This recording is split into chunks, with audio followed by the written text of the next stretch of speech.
Hey, what's up guys? It's your boy Speed here and happy Thanksgiving. Well, happy day after Thanksgiving. In today's video, we're going to be watching Dakalis' Undying. I've been a believer in this hero for a while now, and I haven't seen any really strong position 5 players playing it. However, I was recently looking at Dakalis' page. He has 15 matches played, 66% win rate. Nothing crazy, it's not a 90% drow win rate like Yatoro, but it still was very impressive to me. So let's break it down. Let's talk about Undying and why this hero can be really good. On top of that, go sign up to the gameleap website, guys. I'm posting new content over there almost every day, and I'll see you there. So the first thing I'd like to mention is I do believe that actually some of the recent pairings or strong pairings with Undying have been nerfed. Luna and Medusa. However, Morphling is a top carry in the meta, and Drow is going to be a top carry in the meta. And I actually think also Alchemist is quite good with this hero, and I think Dragonite isn't bad as well. Heroes with stuns that can synergize with the Tombstone level 2 timing with, Dragon Tail or Unstable Concoction Acid Spray are really good. So I think this hero actually has good pairings in the meta at the moment, mainly Drow and Morphling.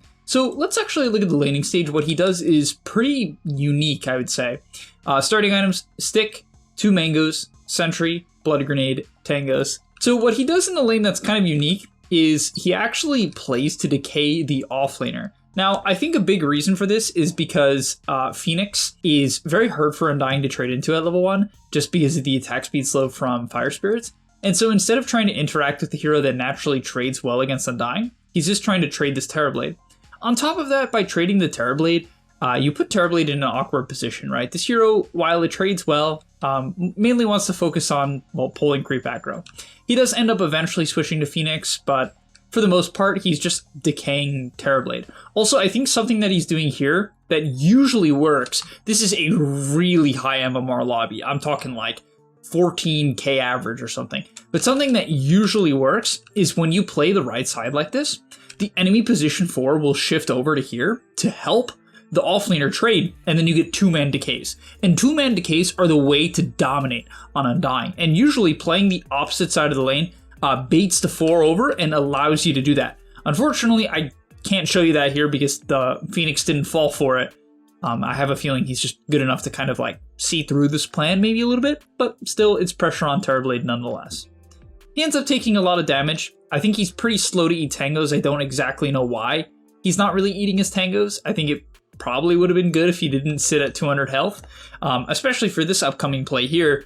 Right, he's still not eating tangos, which makes me believe he wanted to bait here at level 2. I don't know, I feel like you could bait with slightly more health, but yeah, he does end up hitting level 2. He ends up giving away First Blood in this exchange, but gets off a Tombstone, and in classic Undying fashion, the Tombstone ends up cleaning up, right? When Tombstone is ignored, because they try to all-in you or your carry, it puts in work. And yeah, I mean, that's worth it. 2 kills for 1 will always be worth it, even if it's First Blood. After that, a big thing that's really strong on Undying is unblocking the small camp.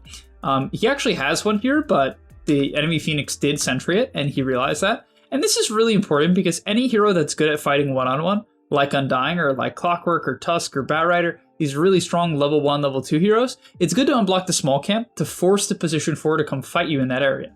Right? That's a really important little tidbit to keep in mind for all you support players. If you're playing a lane dominator, like Undying, I mean, in the early waves, you don't want to just... You can actually pre-unblock the small, like before the waves even meet. You can put down a sentry here or here if you think they blocked it. If they don't block it like that in your bracket, then just block it later on. You know what I mean? You have to adjust your bracket a little bit. In high MMR, people will pre-block against Undying or Clock because they don't want to fight those heroes or Batrider. They don't want to fight those heroes in that area. But in lower bracket, people will block it later, so you want to like kind of adjust.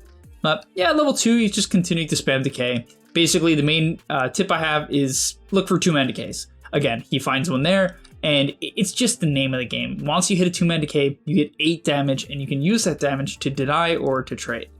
Eventually, he ends up getting a stack pull off, and this is really great on Undying. Again, if the enemy is kind of dodging you and it's hard to chase them, instead of chasing them around the lane, again, you just can't play for the pull, play a stack pull. And what ends up happening here is the enemy makes a really strong gate play. They have Tusk, they have Phoenix, they have Terrorblade. These are really strong early game heroes, but Undying is one of the best heroes in the game at defending against this play because of Tombstone. That's what we see here. He puts the Lotus on the Drow, Tombstone going off, enemy just doesn't give it enough respect, gets level 4, skills the Soul Rip to heal, and oh man, gets a triple kill. Oh, and this is really nice, right? Undying loves these types of games where he gets these early kills because sometimes it's actually a little bit hard to find farm on this hero if you have a bad start, right? Things kind of go poorly and you're just dying first all the time. It can be a bit rough, but now in this game, he has so much farm. He has such a good game. I mean, again, they're trying to kill him here. It takes 4 heroes and they trade 1 for 1. I mean, this hero with a good start is absurd. For his next items, I like what he has. Upgrades his wand, buys a fluffy hat. This fluffy hat is going to turn into Solar Crest, which is a must buy in a game with a Magnus and a Morphling and a Tusk and a Terrorblade. I mean, Solar Crest is a no-brainer. However, guys, look at his recent games. Crest, okay, Ags Rush, but he lost. I don't recommend that. Crest, Crest, Crest, Crest, Crest, Shard Glimmer, lost, Crest, Crest, Force Staff, Crest, Crest, would have been Crest. So yeah, you could probably see what item he values on this hero, and you need armor, you need health, you want the early Pavise so you can run in and tank auto attacks and even tank the tower, and you also need the mana pool from that item. So yeah, I think Solar Crest is by far the best Undying item. Also, you're really good at contesting Wisdom Runes. Like, unfortunately he doesn't get it here, but putting up Tombstone in the corner and then just kind of battling for it is a great idea. In general, like forcing these sort of objectives like power runes, the wisdom rune, I would say gating and diving the enemy safe lane tower, defending your safe lane tower. These are the best types of fights for Undying. So in terms of passive choice, he takes Rotting Mitts. Now, I have been suggesting Ripped for a long time, but after watching a bunch of Undying, I think Rotting Mitts is as good, if not better. So basically when you ulti and you hit someone, it spawns a zombie. And this is pretty significant because honestly, the zombies deal a lot of damage. They actually hit really, really hard. On top of that, it slows with your ult, and then the zombie also slows. So it's like a ton of slow. And if certain heroes can't deal with your ult, you'll just solo kill them due to this facet. In this clip here, he hits a pretty early level 6 in minute 9 for Undying. Gets a nice hit off onto the Phoenix. By the way, when you hit people, they take bonus damage, 25% bonus damage, and they're slowed. You also get bonus health and bonus movement speed. And yeah, finds the Tusk here, and this is kind of what I'm talking about. Slow, and then it's a double slow because of the zombies. And now, I mean, yeah, he almost killed the Tusk alone, just needed a little bit of backup, and it's an easy kill. So to me, the biggest sign of a strong Undying player is literally just casting Q off cooldown. I mean, you just want to max Q. This is the best build by far. I think in terms of skill build, you don't have to skill Soul Rip. I do like the value point if you're having a good game, right? Because then you'll have the items to actually use it. Mana Boots and Pavise. If your game is bad, just skip it, skill the Tombstone, save your mana for your Q. That is how I would look at the skill build. So yeah, in this team fight here, I like what he's doing. First things first, when the fight breaks out, immediately decays, drops the Tombstone. Maybe a little defensive, honestly, but whatever. Finds another 2-man decay, so he's poking, gets diffuseled, which is kind of weird. Holds his Pavise here, which honestly, I kind of would have liked to see him just use it immediately. It's only a 16-second cooldown. You can get off 2 of them in most fights, right? So I would have liked to see the immediate Pavise, whatever. Then from there, he probably could have decayed the Terrorblade a little bit faster even here. Probably could have done it from higher range, but fine. Decays, Soul Rip, decay, almost gets the kill, unfortunately back gets swapped. Magnus misses the skewer, decay, kiting. Again, probably could have popped the Pavise and maybe even considered his ulti here. I mean, keep in mind guys, the earlier you use your ulti, the better, right? If you use it when you're low health, it doesn't give you nearly as much health. It doesn't just heal you. Right, and so you want to use it early into the fight. He didn't have it, so I see why he didn't, but gets another decay. And so, yeah, he got a lot of value out of the decay in this team fight, right? If you click on a variety of heroes, they're going to be missing a lot of strength.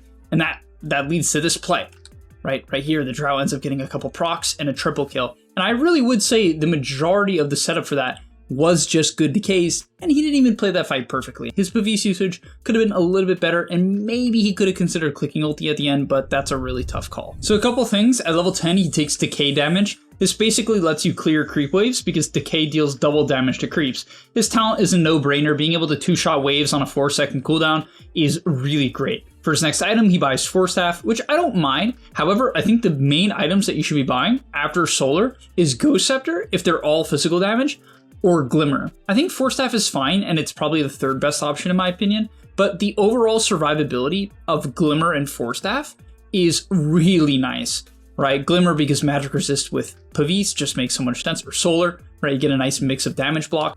And Ghost Scepter mainly because you just want to run in on this hero, right? And often you have so much health that you won't die to nukes. Of course, it depends, right? Depends on their heroes. But you often won't die to nukes. You'll die to heroes like Morphling or Terrorblade. And especially in this game, he queued up a Ghost Scepter. I really thought he was going to buy Ghost Scepter. Unfortunately, he didn't.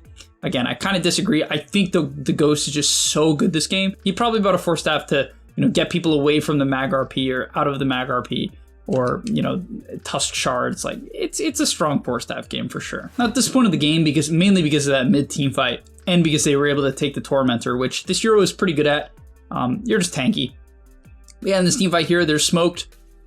They get a jump on a Morph, and this is best case scenario where the enemy has to fight into your Tombstone. Love how he pops the ulti immediately, just wants to give vision, drops the Tombstone on the hill, gonna start to beat onto the Morphling. Decay, hit again. Now he's got 2 zombies on the Morph, which is really nice. These things really do slow a lot, and again, they deal a lot of damage, especially to ranged heroes who don't have that built-in stout shield block. So it gets initiated on, RP'd, but he's fine. The main thing he should do after he comes out of this is pop his Solar and pop Decay whenever he can, which he will do. Another hit onto the Morph, so it spawns another zombie. Eventually gets a hit onto the Mag, which lets them take him down due to the damage amp, and Morphling barely gets out. So just a really well-played fight. I would say that was mainly off of the nice lasso from the Batrider to bring that fight into such a favorable position where the Tombstone can just sit on the hill. And again, I think his Tombstone usage, I disagree with it a little. I see it where unless they kill it really fast, you can kind of put it sort of in the middle of them, right? And I don't want to say like literally in the middle of them, but like for this team fight, I think you could have put it like here, right? Because if they go to hit it, I know they have Terrorblade and Morph who kind of kill it fast, but if they go to hit it, it usually sets up for a variety of spells like Gust or Hookshot or even Sonic Wave in this guy's Orchid. You know what I mean? So if they have heroes that kill it really fast, like some Snapfire, and you're like, okay, that's a waste, don't do that. Then put it defensive. But if they kill it semi-slow, you want to put it forward. You just have to think of how much attack speed or hits the enemy can actually put out, and if they can even do it safely. Like if they have an Ursa, but that Ursa can't approach, right? He's just gonna die if he tries to hit it. Then yeah, you should just throw it directly on top of the enemy. Next up, he queues up an Ags, which I'm not gonna lie, I don't like it at all. Like, it's sort of a way to scale, but personally, I think items like Glimmer, Ghost Scepter, as I was mentioning, and even eventually scaling into a Holy Locket is really good. Like, I really like Holy Locket on this hero, because eventually, by the time you get it in this game, you're going to have maxed out Soul Rip, and this ability is a really, really good heal, especially with Holy Locket. And you can even eventually go into a late mech, and your healing just goes through the roof. But yeah, generally, items like Glimmer and Ghost is what I would aim towards. The Ags is fun, it's cool, it's really good when you get level 20, so you get Decay cooldown with the Ags. I mean, that can be pretty fun, and honestly, it's OP. But it's just, I don't know, it's just unreliable. I'm not a huge fan of it. All right, and as the game eventually comes forward, I mean, in terms of team fights, it kind of stays the same. The main thing I would say, guys, is if you're having a bad game on this hero, don't continue to frontline, right? I think a big mistake a lot of Undyings will make is in good games, they go nuts. And then they'll have a bad game their next game, and they continue to just go nuts. They'll continue to just pop their ulti, run in, and explode. That's not worth it. If you're instantly dying, don't initiate, right? Just don't. You want to play the backline, play for decays, play for soul rips, play for a good tombstone, right? A tombstone that the enemy is overcommitting into. If the game is good, yeah, pop your ulti, run in, right? Give the vision, provide the front line. But you don't have to do that, you know what I mean? Don't view this hero as like strictly a frontliner. I think it's a really bad mentality to have, and a lot of people get baited by this idea. And so yeah, at level 15, he takes zombie damage, which is super good with the Rotting Mitts facet, and then he takes Decay cooldown, which of course, I mean, I think even if you don't have Ags, you should take Decay cooldown. Tombstone on Death, it's pretty solid, especially with this zombie damage talent. It's solid if you want to run in and die. It can be good. Like, if your team really needs you to frontline, it can be good. So it should be considered, but Decay cooldown is really nice, and you can eventually get Ags when you work towards your level 20. And finally, at level 25, I would say Flesh Golem Strength bonus is just way too good. I mean, it goes from 60% to 110. I mean, like, that is a crazy talent. I mean, Tombstone attacks is cool and all, but I think you have to take the other one. All right, thank you guys so much for watching. Hopefully you enjoyed. I'll see you in the next one. and I'm out. And that's all. But remember, before you leave, come on, before you tune out, subscribe to the GameLeap website where we are going to help you get to the next rank. If you're stuck, click the link down below, and I'm out. Peace.